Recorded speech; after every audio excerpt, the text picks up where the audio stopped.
The Tory party conference this year turned into an embarrassing circus as the left wing and the right wing sides of the party openly and publicly attacked each other during the week of unity, and the socialist nutters of the Labour Party are absolutely loving it.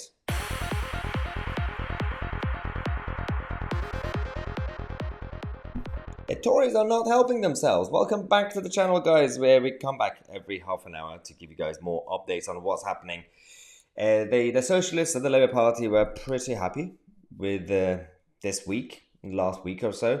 The opinion polls are showing that Labour are doing better, but as I keep saying, it's not because there's support for Starmer's Labour Party, it's because the support is leaving the Tory party, and the country is just like, get your act together, otherwise we will punish you. We're just sick and tired of all of you, but we're going to have to go with Labour because that's the main opposition party. It's sad, but in the middle of all this, you would expect the Tories to be smart, even the various wings who hate each other. But no.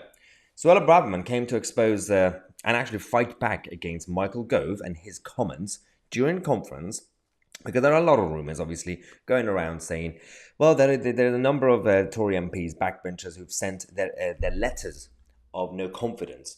They've already submitted their no confidence letters to Sir Graham Brady and the 1922 committee. They already want to start the coup against Liz Truss. And when you had Michael Gove coming out to attack Liz Truss and her plans, her economic plans, then you had a bit of a problem because, you know, whether you like it or not, he's a big dog. You know, he's an important figure inside the Conservative family.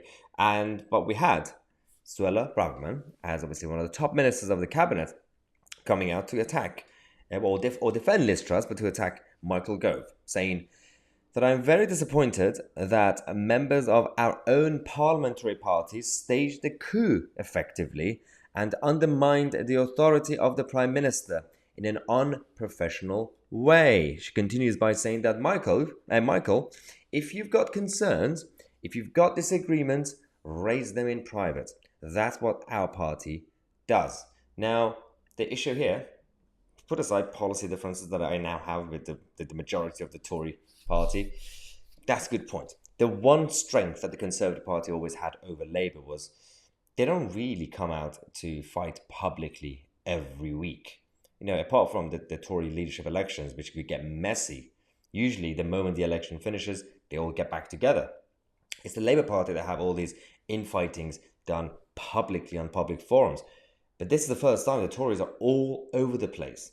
And people are just kind of concerned about the future of the country, because when Michael Gove came out to attack Liz, then Suella came out to attack Gove. Then you had the other left-wing members of the Tory party, like Guy Opperman, coming out to attack Suella, saying Suella is 110% wrong on this. Who's next? Who's going to come to attack Opperman? And then who's going to attack the guy who attacked Opperman? It's absolutely embarrassing. If the Tories don't get their act together, you know, there's some people, obviously, the protest voters, and sick and tired of saying, oh, I'm going to go vote Reform. I'm going to go vote Green. I'm going to go vote Lib Dem. If you're voting for these parties because you don't want to vote for the main parties, you're never going to see change in the system. You don't vote for somebody because you're anti something. You have to vote for somebody because you're pro something. And this is the biggest difference. So the Tories and Labour will still survive for the next while. I think the battle will always be red and blue, but not really long term. Things are not really sustainable. The system will change. So that's what I'm saying. If anybody wants to vote Lib Dem, Green, Reform, any other party, don't do it because you don't want to vote for Labour or Tory. Do it for a proper reason with conviction, rather than saying, well, at least it's not the Tories or Labour, or there will be better Conservatives, or there will be better left-wingers. That's not healthy for democracy, but it is what it is. We're going to come back in half an hour. We're going to tell you about a joke that Ricky Gervais made. There was a bit of a backlash from the eco-militant nutters who love Greta Thunberg. Subscribe to the channel. I'm Tousi, and we are the media.